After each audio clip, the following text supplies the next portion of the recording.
ये thermodynamic process and first law of thermodynamics. अब यहां देखिए, यदि बात करते हैं हम लोग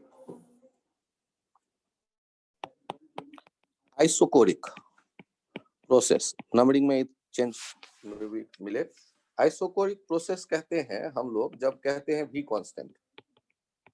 अब सोचो, ये तो कंडीशन हो गया। तो यदि आइसोकोरिक प्रोसेस में V कांस्टेंट है तो dW हम क्या कहेंगे? dW equals to 0 when V remains same। केवल V इनिशियल V फाइनल बराबर हो तो dW 0 होगा, ऐसा हम नहीं कहेंगे। यदि V कांस्टेंट है, कहीं चेंज ही नहीं हुआ वॉल्यूम में, मींस कितना भी फोर्स लगा हो, कोई डिस्प्लेसमेंट नहीं है, तो वर्क डन बाय गैस क्या कहलाएगा? 0। dW होता है वर्क डन बाय गैस। अब यहां यदि हम बात करते हैं, dW तो 0 हो गया। यदि dQ लिखने के बारे में सोचते हैं तो dQ लिखने के बारे में हम सोचेंगे तो क्या लिखने वाले थे? NC dt। लेकिन V कांस्टेंट है तो C के बदले उसका एक खास नाम दिया गया है, CV, principal molar specific heat.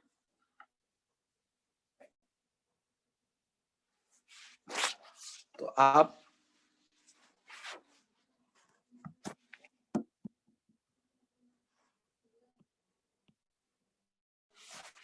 कि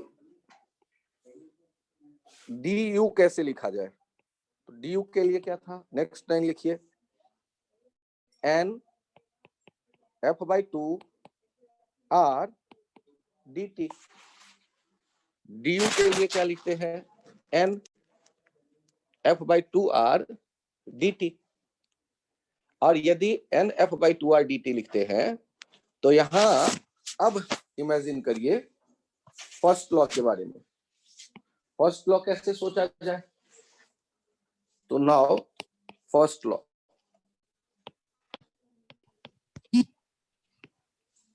ये क्या देने वाला है? ये आपको देगा, नोट करिए नीचे आगे। Now first law, dq equals to du plus dw। dw 0 हो गया, dq के बदले क्या लिख रहे हैं आप? n cv dt। और du के बदले क्या लिख रहे हैं? n f/2 r dt। तो इन दोनों को यदि हम देखें तो हमारे पास क्या रिलेशन आ जा रहा है? cv equals to f/2 r।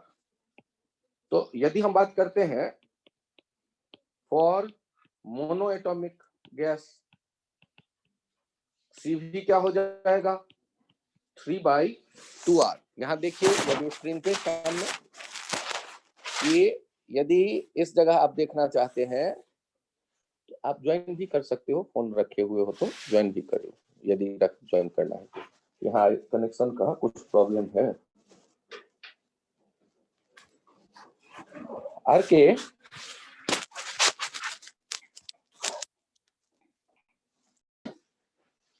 तो सीवी का वैल्यू आ गया 3/2r। यदि मोनो एटॉमिक गैस होगा तो सीवी किसके बराबर लिख रहे हो?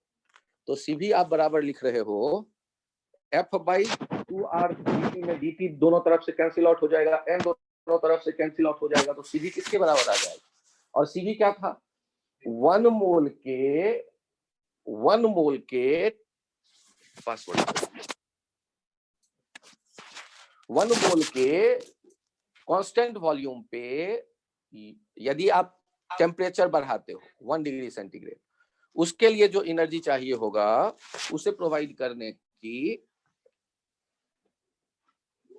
एक फॉर्मूला आपके पास आ गया, CV equals to f/2r। CV equals to f/2r। Close कर दो उसको किनारे वाला।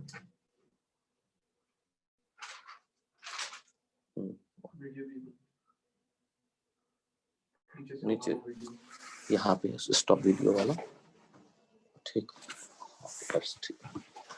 अब यदि हम डायटोमिक के लिए देखें, फॉर डायटोमिक तो डायटोमिक के लिए 3 के बदले डिग्री ऑफ फ्रीडम कितना था? 5 5/2R। तो आपको केवल गैस का नाम पता चल जाए तो आपको सी का वैल्यू पता चल जाएगा कांस्टेंट वॉल्यूम वाले प्रोसेस के लिए। सीवी का वैल्यू गैस के नाम पता चलने से आपको पता चल जाएगा। जैसे हाइड्रोजन गैस है तो H2 गैस है, डायटोमिक हो गया तो सीवी हो गया 5/2R। आर का वैल्यू है 8.3 जूल, तो वो 8.3 जूल वाला डाटा वहां रख दोगे तो सीवी आपको उस फॉर्मेट में पता चल जाएगा कि 5/2 इंटू 8.3 जूल एनर्जी चाहिए 1 मोल के 1 डिग्री टेम्परेचर राइज के लिए। आपको सीवी क्या बताने वाला है? कांस्टेंट वॉल्यूम पे आप जब किसी गैस के 1 डिग्री टेम्परेचर बढ़ाते हो तो 1 मोल को कितना एनर्जी चाहिए, वो ये बताता है सीवी। स्पेसिफिक हीट को डिफाइन कैसे किया था आप लोगों ने कि यूनिट मोल के मोलर स्पेसिफिक हीट के लिए, यूनिट मोल के यूनिट डिग्री टेम्परेचर राइज के लिए जो एनर्जी चाहिए। और सीवी क्या था? प्रिंसिपल मोलर स्पेसिफिक हीट, जिसमें वॉल्यूम कांस्टेंट हो। अब उसका वैल्यू एक नया फॉर्मूला आ गया आपके पास F/2R। ये प्रोसेस डिपेंडेंट, इसको मत समझिएगा। हाँ, यदि वॉल्यूम कांस्टेंट है तब जो सी चाहिए तो ये F/2R। तो अब आपको F गैस का नाम पता चलने से तुरंत ये सी भी पता चल जाएगा। नेक्स्ट देखिए,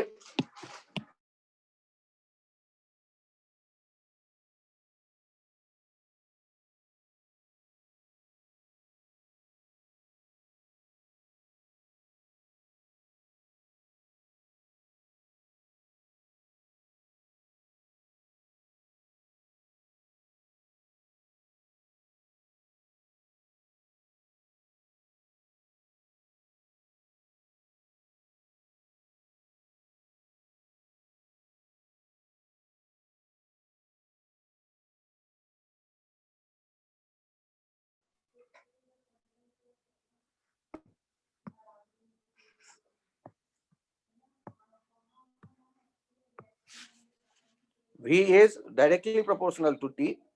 एक बार लास्ट पेज दिखा दो। Isobaric process, P कांस्टेंट, और यदि P कांस्टेंट है तो हमारे सामने हम लोग बड़े आराम से कह सकते हैं कि PV इक्वल्स टू nRT में V directly proportional to T। यहां से प्रोसेस इक्वेशन हो जाता है V1/V2 इक्वल्स टू T1/T2। एक आइडिया तो ये रखिए, और इनका जो ग्राफ बनता था याद करिएगा, V और T का ऑरिजिन से जाने वाला स्ट्रेट लाइन। ये चीजें रिकॉल हो गया। अब हम फर्स्ट लॉ के बारे में चर्चा करते हैं तो सबसे पहले बारी आई DW सोचने की। तो याद करिए इसके लिए क्या था अपने पास, PdV। P कांस्टेंट है तो इंटीग्रेशन से बाहर आ जाएगा। यहां देखिएगा V इनिशियल से V फाइनल तक आपने इंटीग्रेट कर दिया, तो P V final minus V initial integrate करके डाटा आपको मिला।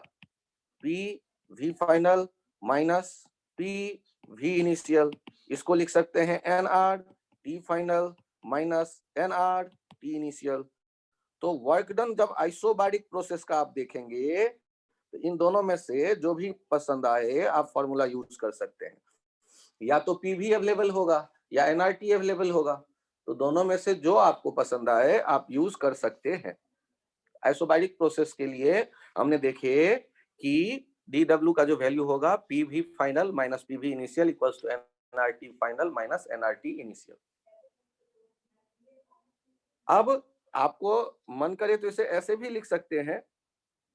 यदि आप इसे लिखने के लिए ऐसे सोचे तो DW equals to P common लेते हैं, V final minus V initial, या लिखते हैं NRT final minus T initial. इन फॉर्मेट को आप फॉलो कर सकते हैं। यदि ऊपर वाला फॉर्मेट आप फॉलो करते हो तो आपको तुरंत से दिख जाता है PV इक्वल्स टू NRT। और P इनिशियल P फाइनल इसलिए नहीं लिखा गया है क्योंकि P तो कांस्टेंट है, तो इनिशियल फाइनल एक जैसा होगा। और इंटीग्रेशन में भी उसे इसीलिए अलग कर लिया था क्योंकि कांस्टेंट था, तो V का भी इंटीग्रेशन भी हो गया, और इनिशियल से फाइनल तक भी initial minus V final minus V initial. ये पहला पार्ट हो गया। हमने फर्स्ट लॉ का DW वाला एक टुकड़ा इसे समझ लिया। अब इसको आइसोबारिक प्रोसेस कहेगा तो अब ये नहीं कि डिराइव कर रहे हैं, तुरंत से ये दिमाग में आना चाहिए। क्या आना चाहिए PDW जैसे ही कहा गया तो या तो इंटीग्रेट करो, वो दिमाग में वो पूरा प्रोसेस, नहीं तो सीधे लिख दो PV final minus V initial या NRT final minus initial. DW को ऐसे भी लिख सकते हैं, जैसे PDV कहते हैं, जैसे PV भी कह सकते हैं, डिफरेंशिएशन जो जानते हैं, और PV को NRT लिख सकते हैं, और NR यदि कॉमन आ जाता है कांस्टेंट होने के कारण बाहर, तो DT। तो DW PDV या NRDT लिखने में भी कोई बुराई नहीं है। आपको मैथमेटिकली ये अच्छा ना लगे तो छोड़ दीजिए, वो पहला जिसमें स्टार मार्क दिया गया है केवल उसे फॉलो करिए, बाकी कैलकुलस सीखने के साथ आप धीरे धीरे उनको भी समझने लगेंगे। चेक करिए नेक्स्ट, यदि आप बात करते हैं DU के बारे में, तो DU के लिए क्या था आपके पास, वो तो एक ही है, NF/2R dt। और कुछ देर पहले आपको ये भी पता चला है कि NF/2R को CV कहते हैं, sense CV equals to F/2R। तो यहां हमने उस CV को लाके रख दिया। तो आपके मन में विचार आएगा, सर CV तो आइसोकोरिक प्रोसेस में यूज होगा, यहां हम कैसे यूज कर लें? भाई DQ लिखते वक्त CV केवल आइसोकोरिक प्रोसेस में यूज होगा, लेकिन जब DU हम लिख रहे हैं तो DU में F/2R तो हमेशा लिखेंगे, प्रोसेस कोई भी हो। यदि F/2R हमेशा हम लिखेंगे तो F/2R का ही तो दूसरा नाम निकल के आया है CV। हम DU लिखते वक्त किसी भी प्रोसेस में ये लिख सकते हैं NCV/dt या NF/2R dt। तो आपको यदि कभी ये लगे कि सर ये CV तो आइसोकोरिक में ही ना लिखेंगे, तो मैं भी कहूंगा हाँ, DQ लिखते वक्त आइसोकोरिक में ही लिखेंगे, लेकिन जब आप DU लिख रहे हैं तो उसमें F/2R तो आएगा ही आएगा। तो F/2R को ही हमने डिराइव होते देखा कि वो CV होता है, सर्कमस्टेंसेस कुछ भी हो, तो CV को यूज किया जा सकता है किसी भी प्रोसेस में DU लिखते वक्त, DU बराबर NCV/dt। ये नहीं कि आइसोकोरिक में हम DU लिखेंगे, आइसोकोरिक में तो आप DQ लिखते हैं NCV/dt, लेकिन संयोग ऐसा है कि वो आइसोकोरिक में हमने देख लिया कि CV जो है वो F/2R ही होता है, तो F/2R के बदले हम CV भी लिख दे सकते हैं, तो घबराना नहीं है कि CV यहाँ कहां से चला आया। नेक्स्ट पार्ट यहाँ देखिए, DU लिखने का ये तरीका, ये आप यूज कर सकते हैं for all process, for all process, क्योंकि आपने पहला पार्ट तो देखा ही था F/2R dt। अब F/2R को आप CV भी जानने लगे तो इनको फॉर ऑल प्रोसेस यहाँ कह सकते हैं। अब बारी आता है DQ के लिए। DQ के लिए क्या करना था, NCDT, और प्रोसेस में कांस्टेंट कौन सा है, P, तो वो तो प्रिंसिपल मोलर स्पेसिफिक हीट है, NCP/dt। यहां पर DQ इक्वल्स टू खुद लिख लीजिए NCDT, DU तक लिख चुके सब कोई, तो DQ लिख लीजिए equals to NCDT equals to NCP/dt। DQ equals to NCDT equals to NCP/dt, NCP/dt।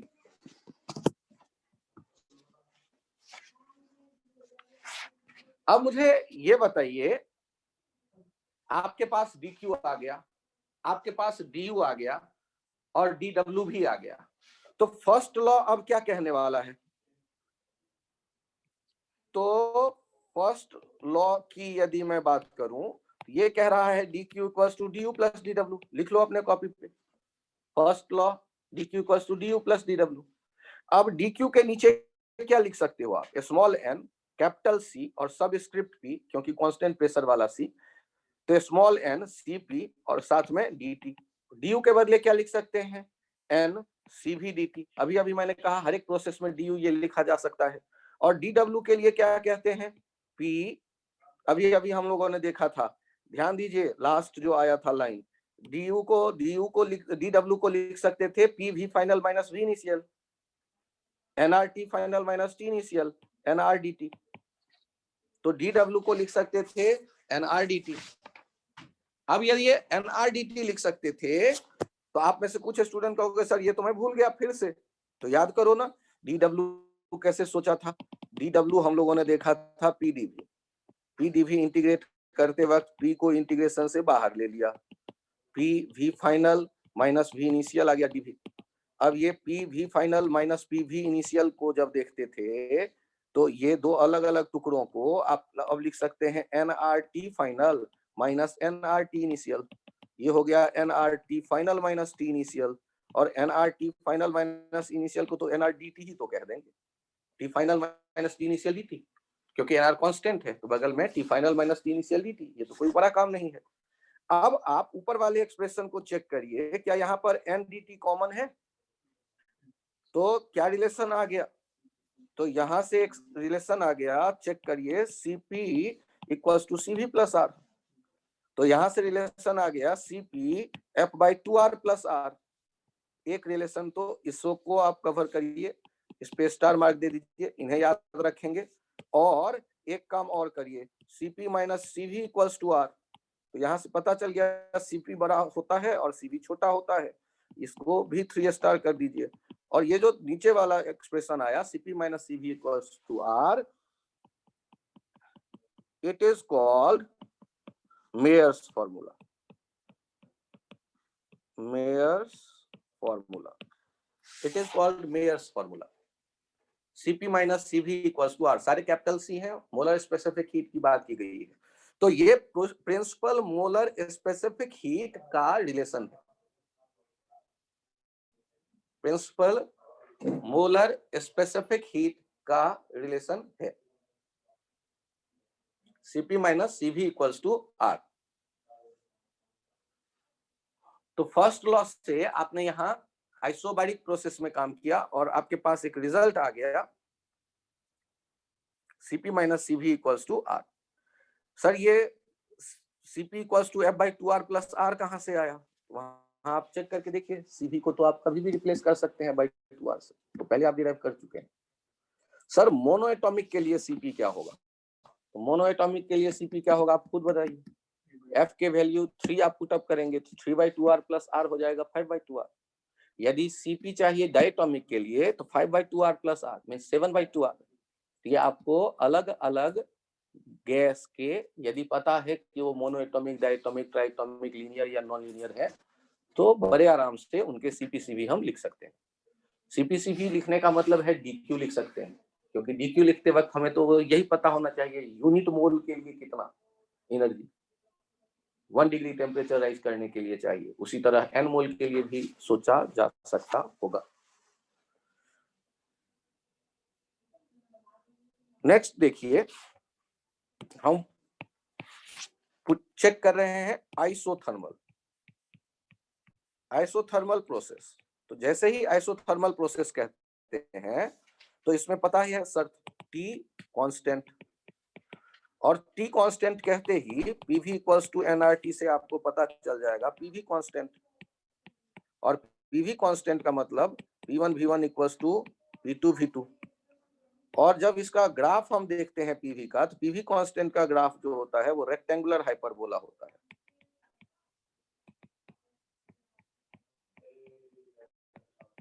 और इसको आइसोथर्म कहा जाता है। क्या नाम दिया जाता है? इस कर्व को आइसोथर्म कहते हैं। इस कर्व को, ये जो PV ग्राफ आता है, इसको आइसोथर्म कहते हैं।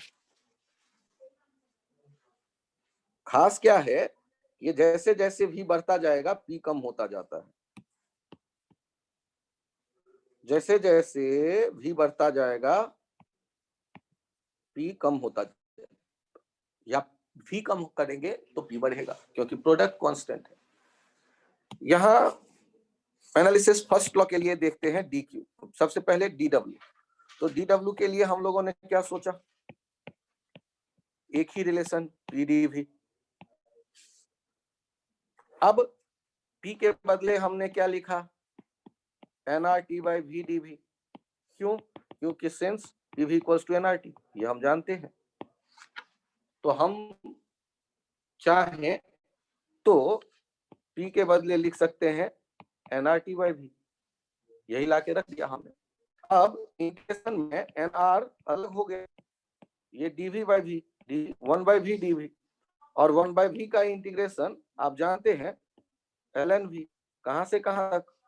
V इनिशियल से V फाइनल तक। तो ये हो गया nR log v final minus log v initial.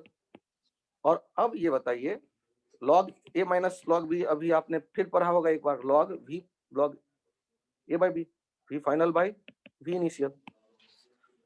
और यहां से ध्यान से देखिएगा v1 by v2 को लिखा जा सकता है p2 by p1। हाँ थैंक्स, टी मिसिंग है,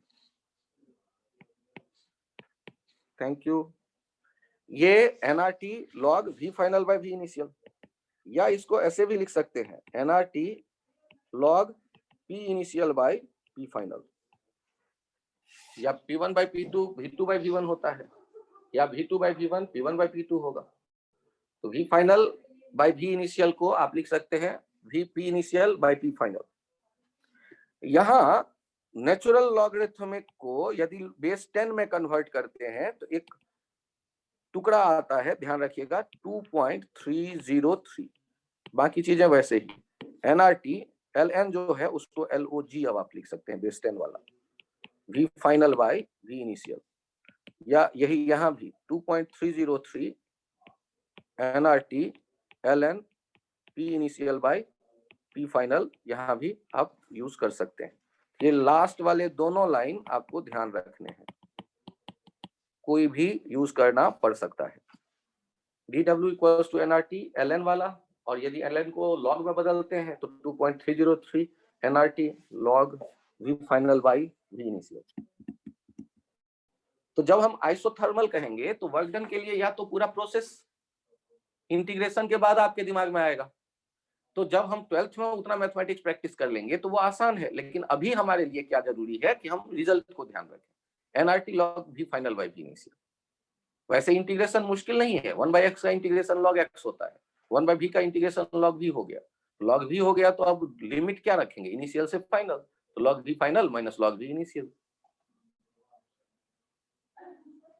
तो चलिए अब बताइए कि आइसोथर्मल में वर्क डन का क्या फॉर्मूला आ गया आपके पास, nRT log v final by v initial, कम से कम इतना तो याद रखिए, ln वाला natural logarithm v final by v initial. यदि बेस 10 वाला लॉग आप यूज करते हैं 2.303 nRT log log base 10 v final by v initial.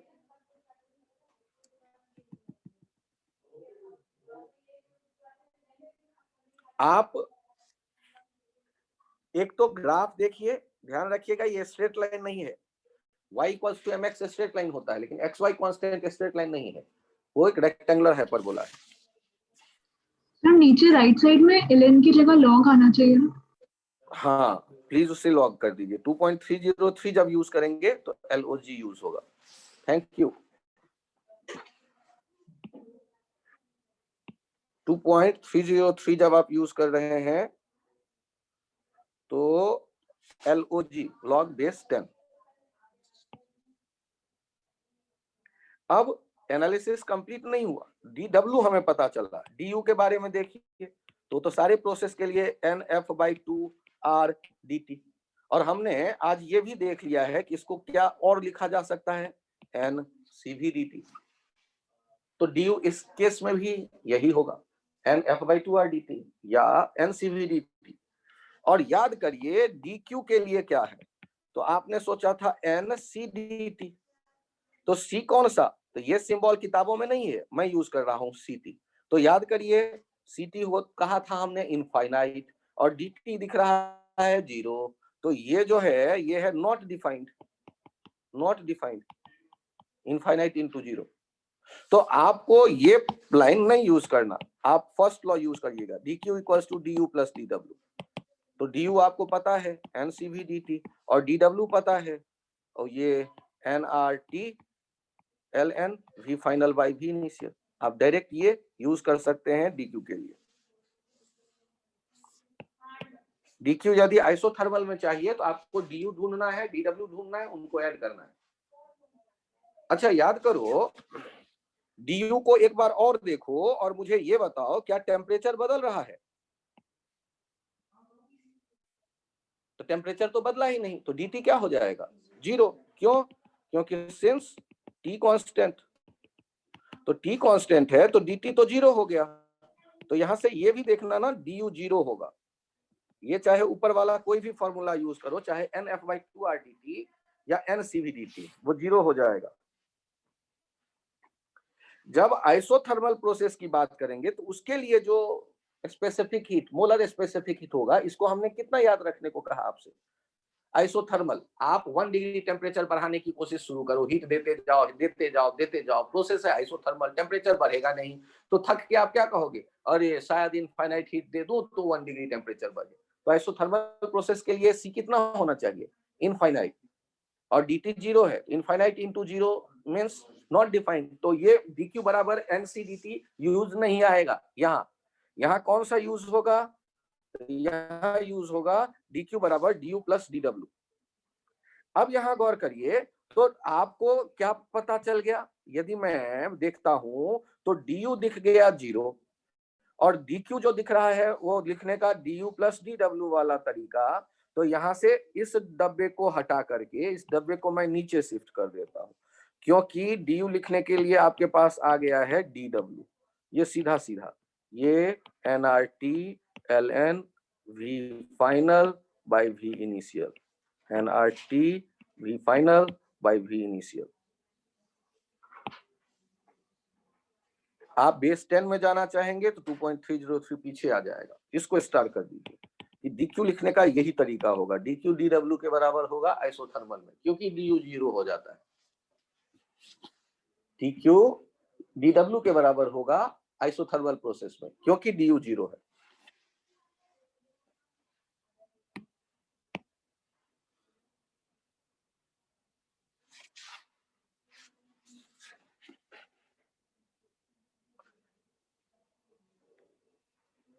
इसी तरह आगे देखते हैं, एक प्रोसेस आया करता था एडियाबैटिक। एडियाबैटिक प्रोसेस के लिए क्या कंडीशन था? dq 0, तीनों बदल सकते थे, तीनों कांस्टेंट रखेंगे तो कुछ बदलेगा ही नहीं, तो मतलब प्रोसेस हुआ ही नहीं, एक ही स्टेट में है और सिस्टम, ठीक ना? हम लोग प्रोसेस की बात करते हैं तो ऐसा प्रोसेस जिसमें शर्त ही है dq 0, ये शर्त है अपने पास। तो अब बारी आता है कि dq यदि 0 हो गया तो ध्यान दीजिए, since dq 0 is condition for adiabatic process. Adiabatic process, ध्यान रखिएगा कि एनी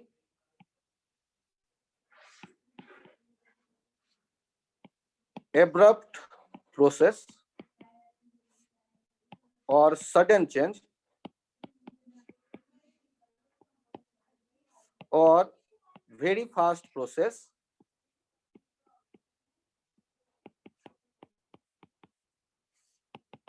is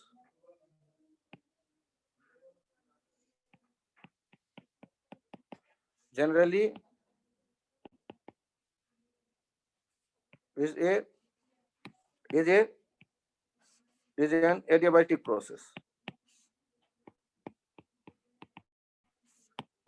यदि कहीं पर आपको ये टर्म लिखा हुआ दिख जाता है तो आप ये ध्यान रखिएगा कि वो एडियाबैटिक प्रोसेस होगा, और यहाँ ऊपर ये मेंशन कर दो dq 0 होने का मतलब हो गया फर्स्ट लॉ से कि du प्लस dw जो है वो 0 हो जाएगा, और dw किसके बराबर हो जाएगा? माइनस du के। और माइनस du को आप जानते हैं, माइनस du को क्या लिखना जानते हैं? माइनस n f/2r dt या n f/2r t initial minus t final.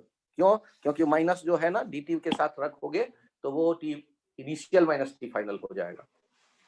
तो आपको dw के लिए मैथमेटिक्स खेलने की यहाँ कोई आवश्यकता नहीं है। तो इसको थोड़ा सा ध्यान रख लो कि dw का वैल्यू कहाँ से मिल जाएगा? du से, और du का वैल्यू ऑलरेडी आप लोग जानते हैं। और यहाँ एक स्टेप मैं और बढ़ के बताना चाहता हूं कि इसको ये भी लिख सकते हैं, dw equals to minus du, और du को जो आपने लिखा है ना वहां देखिए f/2 nr t initial minus nRT final. तो उसको क्या लिख सकते हैं, माइनस के ये माइनस हटा लिया गया है, तब वो फाइनल इनिशियल पहले आ गया। ये लिख सकते हैं F/2 P initial V initial minus P final V final. तो आपको DW लिखने के ये दोनों रास्ते दिख सकते हैं। NR T initial minus T final और बगल में F/2, या DW लिखने के दूसरा idea F/2 P initial V initial minus P final V final. ध्यान दीजिएगा, आपको मैंने ये कहा कि शर्त है DQ 0, तो DQ 0 होने पर आ गया फर्स्ट लॉ से DU प्लस DW 0, और यदि DU प्लस DW 0 आ गया तो इसका मतलब DW हो गया माइनस DU, और DU लिखने का तरीका आपके पास पहले से मौजूद है। DU लिखने का तरीका सर पहले से कहां से मौजूद है, अरे यार NCV/DT। सर ये CV नहीं, F/2RDT दोनों एक ही बात है, आप दूसरा भी यूज कर सकते हैं। अदरवाइज ये NCV/DT, तो यहां पर हमारे पास ये आ जा रहा है DW के लिए minus DU F/2 nRT initial minus nRT final, या F/2 P initial V initial minus P final V final. Sir मुझे तो लग ही नहीं रहा कि फिजिक्स पढ़ रहा हूं, ये तो केवल मैथमेटिक्स चल रहा है, तो घबराइएगा नहीं। चैप्टर में बच्चे बड़े प्यार से गलतियां करते हैं क्योंकि उनको पता ही नहीं है, मात्र 200 फॉर्मूले मिलते हैं, याद रहता नहीं है, तो क्वेश्चन बनना नहीं है।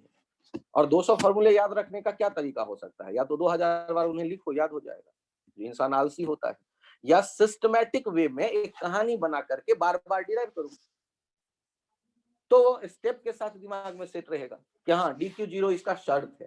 फर्स्ट लॉ नहीं भूलता इंसान, कितना भी प्रेशर हो, DQ equals to DU plus DW, तो वो 0 कर दो। अब DU निकलना हम वो भी याद रखना कंपलसरी है, F/2RDT, और DT को T final minus T initial कहते हैं, माइनस से मल्टीप्लाई किया तो T initial minus T final हो गया। और NRT को P भी कहते हैं, ये तो स्टेट का आपको रिलेशन आइडियल गैस का पता है, आप उसे यूज कर लें। तो ये वर्क डन के लिए हमारे पास आ गया, DU के लिए हमारे पास यही आ गया, दोनों का काम इसी से हो गया। यदि DW पॉजिटिव होगा तो DU निगेटिव होगा, यदि DU पॉजिटिव होगा तो DW निगेटिव होगा, DQ तो 0 होना ही होना है। अच्छा, वर्क डन को पॉजिटिव होगा कैसे, हमने कहा था यदि वॉल्यूम कंटिन्यूअस बढ़े तो वर्क डन पॉजिटिव होगा। इसका मतलब वर्क डन यदि पॉजिटिव हुआ होगा, एडियाबैटिक प्रोसेस है, DW यदि पॉजिटिव है तो DU क्या होगा, निगेटिव, और DU निगेटिव कब होगा, NF/2RDT कब निगेटिव होगा, जब DT निगेटिव हो। DT निगेटिव होने का मतलब है इनिशियल टेम्परेचर ज्यादा हो और फाइनल कम, तो DT निगेटिव हो जाएगा। तो मतलब यदि वर्क डन पॉजिटिव है तो निश्चित रूप से टेम्परेचर कम हुआ होगा, यदि वर्क डन निगेटिव है तो DU पॉजिटिव हो जाएगा, तब टेम्परेचर बढ़ा होगा।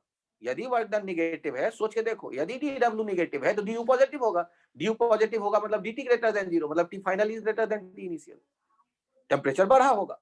तो ये एनालिसिस यहां आप सोचो, फिर से एक बार देखो, क्या ये आइडिया समझ में आ रहा है? क्या मैंने कहा, तीन चीजें हैं, DQ DU DW। DQ तो इसमें है ही नहीं, 0, ये कंडीशन ही है इसका। अब बच्चे DU DW दोनों का सम 0 कब होगा, एक पॉजिटिव हो तो दूसरा निगेटिव हो। और C के बारे में हम, ये DU के बारे में हम कहते हैं कि NF/2RDT, NF/2R तो कभी निगेटिव हो ही नहीं सकता, तो बचा DT। यदि DT को आप निगेटिव कहते हो, इसका मतलब फाइनल वाला कम हो गया, टेम्परेचर कम हो गया। यदि DT को पॉजिटिव कहते हो मतलब टेम्परेचर बढ़ गया। तो आप यदि DW पॉजिटिव कहोगे तो DU निगेटिव कहना होगा, DT निगेटिव कहना होगा, मतलब टेम्परेचर कम हो गया। यदि आप DW को निगेटिव कहोगे तो DU पॉजिटिव होगा, DT पॉजिटिव होगा, मतलब टेम्परेचर बढ़ गया।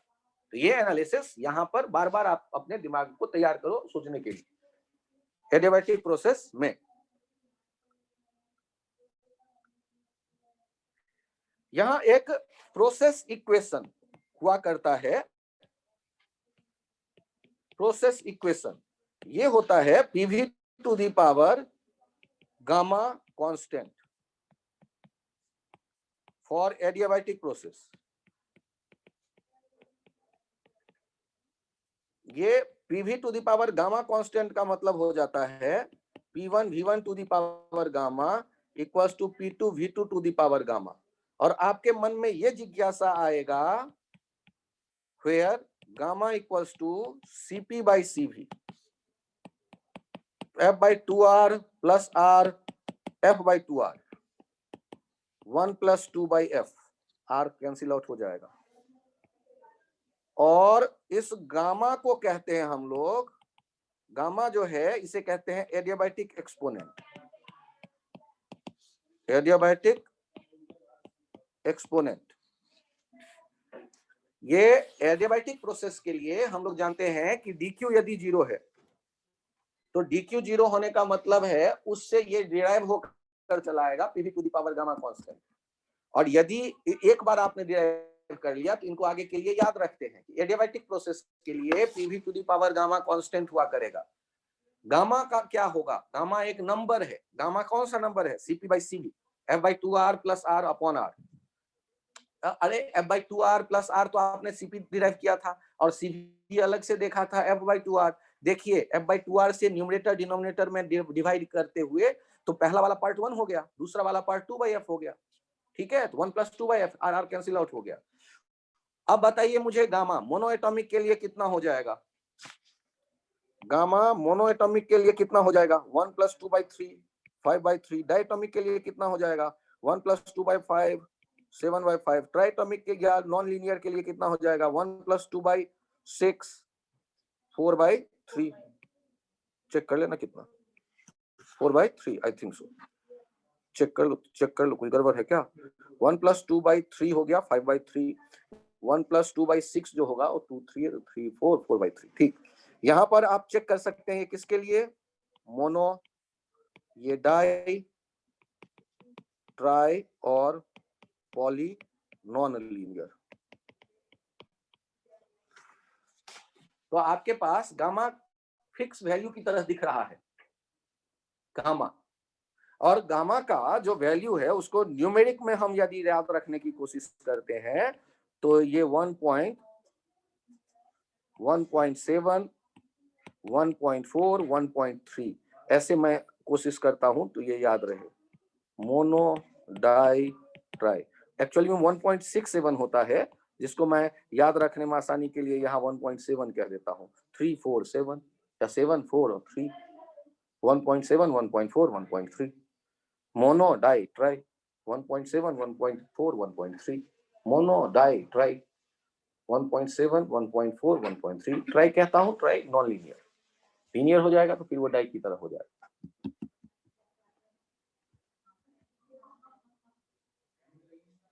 अब ये दिमाग में आता है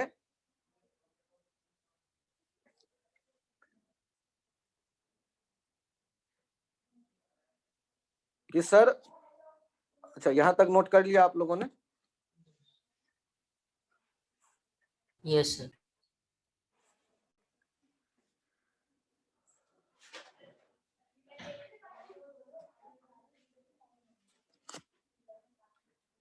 इसको डिराइव कैसे किया जाए?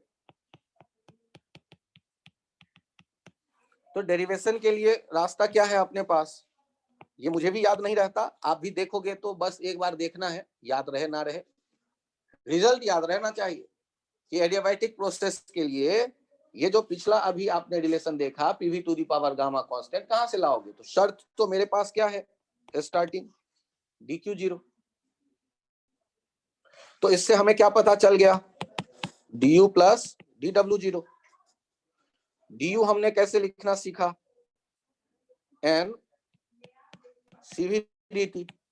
और dw कैसे लिख रहे हैं? p dv। याद करो, यहां तक हम जब आ गए, एक रिलेशन है हमारे पास p dv equals to nrdt।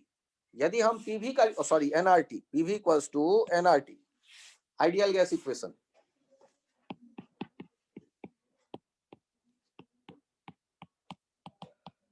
मुझे ये बताओ, यदि आप कहते हो pv का रिलेशन चाहिए तो t को तो भगाना पड़ेगा ना कहीं से। तो t को क्या भगाने के लिए मैंने आइडियल गैस इक्वेशन यूज किया। ध्यान से देखना, मुझे dt को हटाना है तो d ऑपरेशन दोनों तरफ ऑपरेट करते हैं। d ऑपरेटर आपने देखा dp v equals to d nr t। Differentiation word जिनको पता है, यहाँ प्रोडक्ट रूल उनको याद आता होगा। डी को एक बार पी के साथ रखेंगे, वी को एज इट इज रहने देंगे, प्लस पी को एज इट इज रहने देंगे, डी एक बार वी के साथ रहेगा।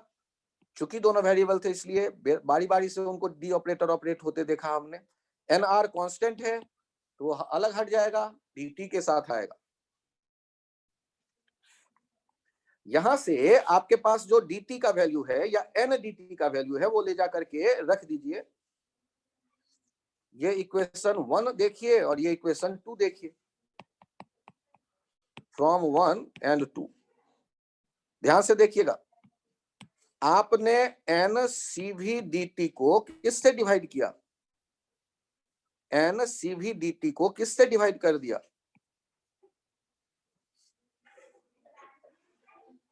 या एन डी टी के बदले डिवाइड मत करो, एन डी टी के बदले वैल्यू रख दो सी भी।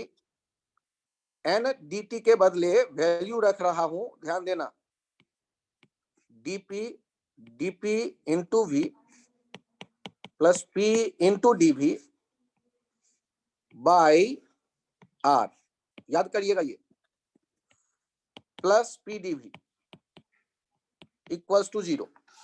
यहां मैंने क्या किया, एन डी टी का इक्वेशन 2 से वैल्यू देखा और वो ले जा करके रख दिया पहले वाले इक्वेशन में।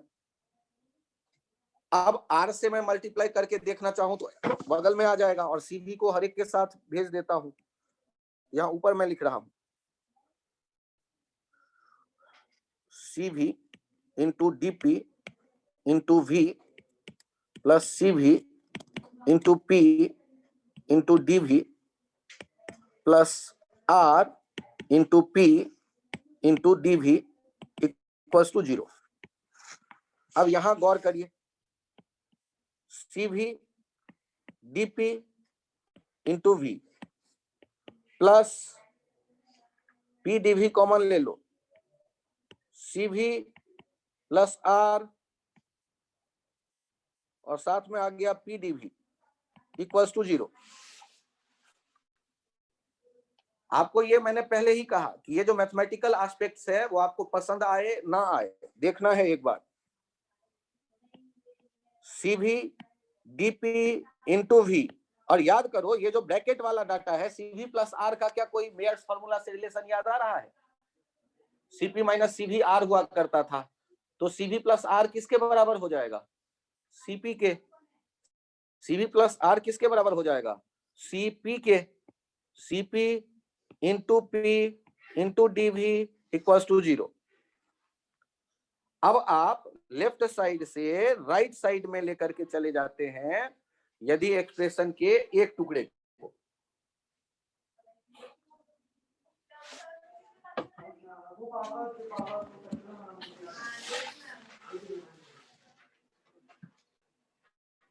सी भी प्लस, यहां देखिएगा नेक्स्ट पेज पे मैं चलूं, नेक्स्ट पेज पे चेक करिए, CP into P into D V equals to क्या था?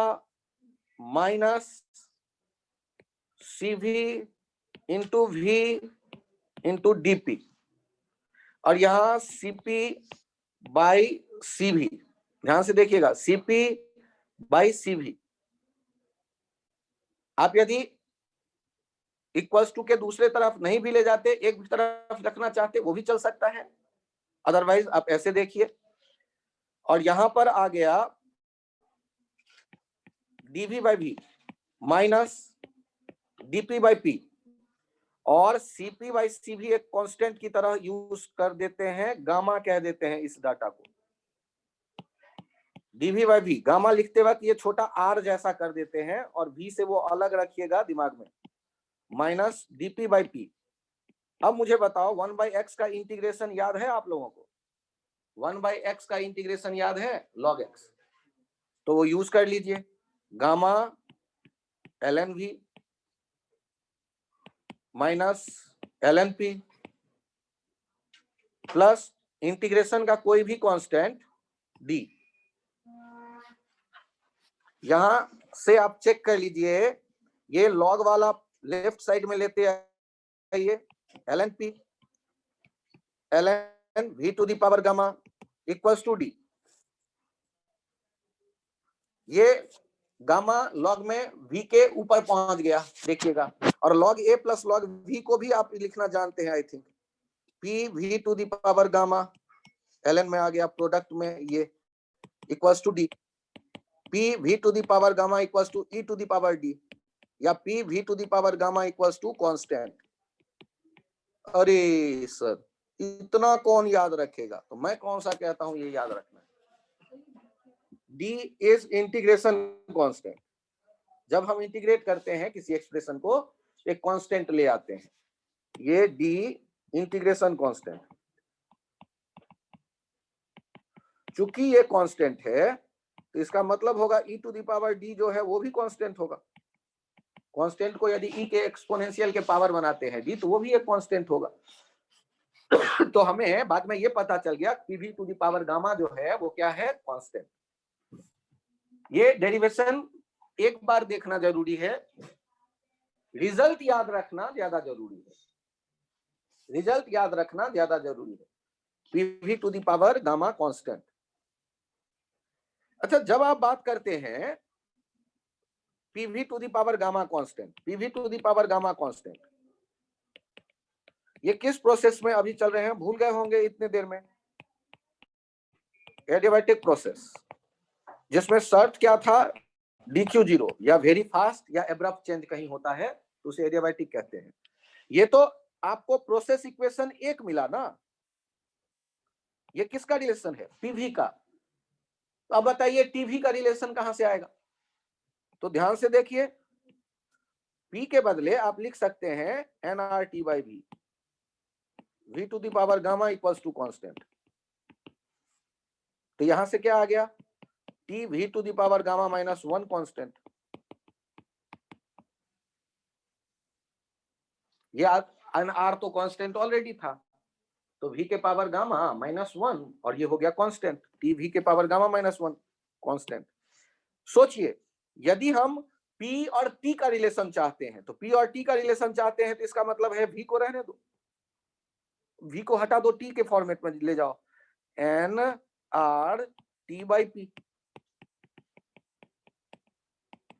यहां से क्या आ जाएगा, p to the power 1 minus gamma t to the power gamma equals to constant. तो सर मुझे क्या तीनों याद रखना पड़ेगा? यदि मैथमेटिक्स आपकी ठीक ठाक है तो केवल पहला याद रखो, बाकी तुरंत आइडियल गैस इक्वेशन को यूज करो, डिराइव कर लो बाकी दो। और यदि आपको लगता है कि नहीं मैथ्स मुझे धोखा दे सकता है, तो तीनों याद रखो। क्योंकि जब आप बात करेंगे ना रिलेशन की, कि दो अलग अलग पॉइंट के आपको पी भी पता होगा, P1 V1 और P2 V2, तो उनमें क्या रिलेशन आप लिखेंगे? तो यदि दो अलग अलग पॉइंट का आपके पास रिलेशन है तो इसे ऐसे लिख सकते हैं, P1 V1 to the power gamma equal to P2 V2 to the power gamma. यदि टेम्परेचर वॉल्यूम वाला रिलेशन है तो T1 V1 to the power gamma minus 1 equal to T2 V2 to the power gamma minus 1। यदि pressure और temperature वाला relation है तो P1 to the power 1 minus gamma, T1 to the power gamma, P2 to the power 1 minus gamma, T2 to the power gamma.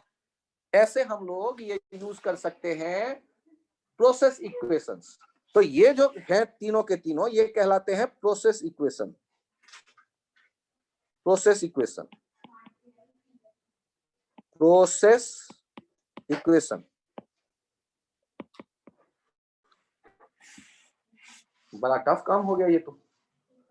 Process equation का meaning एक बार दिमाग में रखिएगा। प्रोसेस इक्वेशन का मतलब कि प्रोसेस में स्टेट के बारे में जानकारी है आपके पास, इनिशियल और फाइनल, तो उनके आपस में कोई रिलेशन होगा ना। यहाँ तो पीवीटी में तीनों बदल रहे हैं, तो मुझे पी और वी का रिलेशन चाहिए, पी और टी का चाहिए, टी और वी का चाहिए, तो ये तीन आपके पास प्रोसेस इक्वेशन आएंगे। सर बाकी में तो केवल एक प्रोसेस इक्वेशन आया, और पहले वाले में तो आपने प्रोसेस इक्वेशन के बारे में कुछ कहा ही नहीं। तो यहाँ से देखिए, ये आइसोबारिक से पहले जो आइसोकोरिक हुआ था तो उसमें v कांस्टेंट पे ऐसे ही क्या हो जाता, p is directly proportional to t, p1 by p2 equals to t1 by t2। तो बाकी जितने प्रोसेस थे उनमें एक आपको दिख रहा था प्रोसेस इक्वेशन, और इसमें कितने दिख रहे हैं? इसमें दिख रहे हैं तीन, क्योंकि तीनों बदल रहा है पीवीटी, तो पीवी का रिलेशन, वीटी का रिलेशन, पीटी का रिलेशन। ठीक है, अभी के लिए इतना ही रखते हैं। Thank you.